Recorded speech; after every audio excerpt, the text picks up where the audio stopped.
Era elegante, genial, carismático. Dentro del campo, jugaba con la cabeza erguida, como si fuera un maestro controlando todo a su alrededor. Fuera de él, hablaba con más claridad que muchos políticos. Lideraba, pensaba, cuestionaba. Y quizás ese fue el mayor error que cometió. Tener opinión. Tener coraje. Tener demasiada conciencia en un país que prefiere jugadores obedientes, callados, domesticados. Este tipo podría estar en la cima de la historia del fútbol brasileño. Podría tener su nombre al lado de los más grandes. Pero hoy, si le preguntas a un joven fanático del fútbol quién fue Sócrates, tal vez ni siquiera sepa responder. Brasil borró a su propio genio. Se empeñó en dejarlo olvidado. ¿Por qué? ¿Acaso hizo algo tan grave? ¿Habló demasiado? ¿O representaba un riesgo mayor que cualquier otro jugador de su época? Esta historia te sorprenderá. Y cuando entiendas el verdadero motivo detrás del alejamiento de este crack, te darás cuenta de que lo que hicieron con él dice mucho sobre Brasil y mucho sobre lo que ocurre hasta hoy, con quien se atreve a pensar diferente. Pero antes de revelar todo eso, necesitas entender quién fue Sócrates. Porque nadie es simplemente desterrado sin razón. Y en su caso, la razón es más profunda de lo que imaginas. Sócrates brasileiro Sampaio de Souza Vieira de Oliveira. El nombre ya era diferente. Era como si el destino hubiera planeado que él no sería uno más. Mientras la mayoría de los chicos pobres soñaban con ser jugadores para escapar de la miseria, él soñaba con cambiar el mundo con ideas, con libros, con conciencia. Y aún así fue genial con la pelota en los pies. Comenzó en el Botafogo de Ribeirão Preto y pronto encantó con su postura única. No corría como los demás, no gritaba como los demás. Sócrates parecía jugar a su propio ritmo. Un pase suyo desmontaba defensas. Un toque de talón abría espacios invisibles. Flotaba en el campo no con velocidad, sino con inteligencia. Pero lo que realmente llamaba la atención venía después del partido. Mientras la prensa esperaba frases genéricas como «Gracias a Dios conseguimos los 3 puntos». Él hablaba de desigualdad social, de libertad de expresión, de reforma política. Un jugador que leía a Marx, que debatía democracia, que defendía el poder popular en plena dictadura militar. Sócrates era todo lo que el sistema brasileño no sabía manejar. Un crack que pensaba por sí mismo. En Corinthians, se convirtió en más que un jugador. Se convirtió en símbolo de un movimiento histórico, la democracia corintiana. En lugar de obedecer ciegamente a los dirigentes, Sócrates y otros jugadores crearon un modelo en el que todos decidían juntos. Desde la fecha del entrenamiento hasta quién sería contratado. Un modelo revolucionario, en un país donde ni el pueblo podía votar para presidente. Ponían en el pecho cintas con la palabra democracia y salían a la cancha en plena represión. Eso fue mucho más que fútbol. Fue un acto político, y Sócrates era la voz, el rostro y el corazón de todo eso. Pero cuanto más hablaba, más se alejaba de lo que los poderosos querían de un jugador. Querían ídolos controlables. Sócrates era indomable, no se vendía, no se callaba, no aceptaba moldes. Mientras todos soñaban con contratos en el exterior, él decía que quería quedarse en Brasil para luchar por cambios. Llegó a declarar en público: «Si la enmienda de las elecciones directas no es aprobada, me voy del país». Y no era un farol. La enmienda cayó, y él se fue. Exiliado por voluntad propia, jugó en la Fiorentina. Pero allí era un extraño. Sócrates no quería solo jugar al fútbol. Quería ser útil, participar, provocar reflexiones. Y el fútbol europeo, en aquella época, no tenía espacio para eso. Volvió a Brasil poco tiempo después, pero encontró un escenario aún peor. Fue tratado con frialdad por muchos. La CBF ya no lo convocaba. Los clubes lo veían como un riesgo. La prensa ya lo trataba como un exjugador problemático. Y fue entonces cuando comenzó el borrado.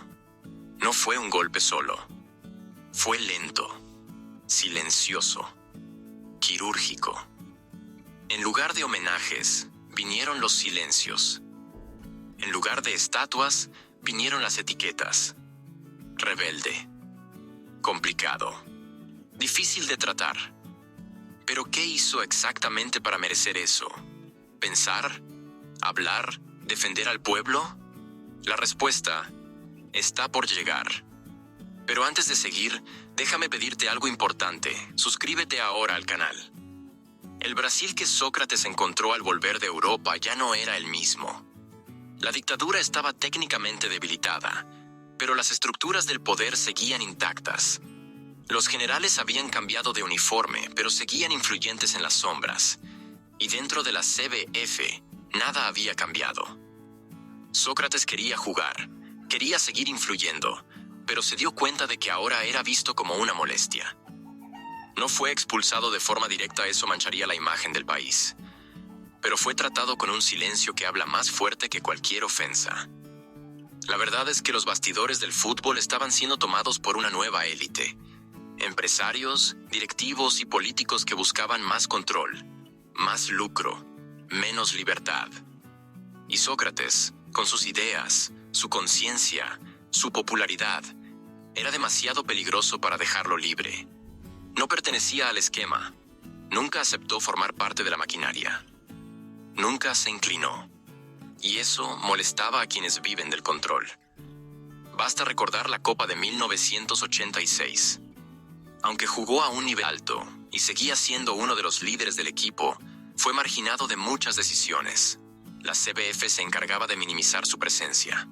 La prensa, poco a poco, lo empujaba a un rincón. Después de ese mundial, en lugar de ser reverenciado como símbolo de una generación, fue descartado. Olvidado como si fuera uno más. Y lo más curioso es que su imagen pública fue cambiando lentamente, como si hubiera un esfuerzo por reescribir su historia. De capitán pensador, pasó a ser el jugador que fumaba. De activista político, pasó a ser el tipo que no se cuidaba. De símbolo de resistencia, pasó a ser un talento desperdiciado. ¿Ves el patrón? No pudieron destruir su historia, así que intentaron destruir su reputación. No podían cuestionar su genialidad, así que intentaron manchar su legado con insinuaciones. Como si un crack de verdad no pudiera tener vicios. Como si ser humano, contradictorio, intenso, fuera un defecto. Sócrates nunca fue un santo, y nunca quiso serlo. Era, ante todo, libre. Y esa libertad, en el Brasil de los poderosos, es intolerable. Porque un jugador que piensa por sí mismo representa algo mucho más peligroso que un adversario en el campo. Representa un espejo. Un ejemplo para los demás. Una semilla. Y el sistema sabe que las semillas se esparcen. Por eso lo banearon. No con cadenas, sino con silencio. No con exilio oficial, sino con olvido. No con censura directa, sino con una ausencia cuidadosamente construida. Pocos clubes lo llamaron de vuelta. La CBF nunca más lo consultó. La prensa deportiva fingía que no existía. Se convirtió en un fantasma noble. Un mito escondido. Una amenaza que necesitaba ser neutralizada con indiferencia. Y aún así, él seguía luchando. En charlas, en entrevistas, en columnas de periódico. Hablaba sobre educación, desigualdad, reforma política, salud pública. Intentaba concientizar. Intentaba dejar un legado más allá del fútbol. Pero Brasil parecía decidido a ignorarlo. Y ahí llega el momento más doloroso. En los últimos años de vida, Sócrates luchaba contra graves problemas de salud. Su cuerpo ya no seguía el ritmo de su mente. Pero aún débil, aún con dolor, él hablaba. Siempre hablaba. Y quizás por eso, hasta hoy evitan hablar de él. Porque recordar a Sócrates como fue completo, inteligente, rebelde, humano es una amenaza a la lógica del sistema. Es recordar que el fútbol puede ser algo más que entretenimiento. Que un crack puede ser más que un producto. Que un brasileño puede, sí, ser libre. aunque pague un precio alto por ello. Y si todo esto te pareció fuerte, prepárate, porque en la próxima parte viene la revelación más fuerte de todas. El punto final. El momento en que Brasil perdió a uno de sus mayores genios y prefirió fingir que nunca lo tuvo. Es la hora de la verdad. Así que, si todavía no te has suscrito, hazlo ahora. Porque lo que viene a continuación te hará mirar al fútbol brasileño con otros ojos. ¿Fue Sócrates desterrado por su propio país? La respuesta no está solo en los partidos, ni en los goles, ni en las gambetas. Está en el choque brutal entre la libertad de un hombre y la rigidez de un sistema que no quería cambios. Sócrates fue desterrado porque representaba algo para lo que Brasil aún no estaba preparado. Un jugador que usaba la inteligencia como arma y el coraje como escudo para desafiar a los poderes establecidos. Fue desterrado porque su pensamiento crítico, su habla franca y su actuación política en el fútbol quitaban el sueño a quienes preferían un pueblo distraído y un fútbol que no molestara. Fue desterrado porque, al defender la democracia corintiana, mostró que el deporte podía ser espacio de libertad, de democracia, de debate e ideas peligrosas para quienes mandaban tras bastidores en la dictadura y las élites. Fue desterrado porque no aceptaba ser una pieza de marketing, no se vendía por dinero fácil, no callaba su voz para agradar a la hinchada o a los dirigentes. Él incomodaba. Y más que eso, al ser alejado, olvidado y desacreditado, Sócrates mostró el precio que se paga por ser genuino en un país que muchas veces prefiere el silencio al enfrentamiento, la alienación a la conciencia, el conformismo al coraje. Su destierro no fue solo físico o deportivo. Fue un destierro simbólico que intentó borrar su historia, sus ideas y su legado. Pero lo que este país olvidó, y tú no puedes olvidar, es que la grandeza de Sócrates nunca estuvo solo en sus habilidades con el balón, sino en el coraje de ser quien fue. Un genio que, aún desterrado, nunca dejó de luchar por el Brasil en el que creía.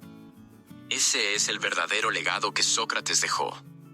El desafío de pensar, cuestionar y nunca conformarse. Si llegaste hasta aquí, entendiste por qué esta historia importa. Y si aún no lo hiciste, suscríbete al canal para seguir más historias que la historia oficial intenta ocultar. Porque solo entendiendo el pasado podemos construir un futuro mejor. Gracias por ver. Hasta la próxima.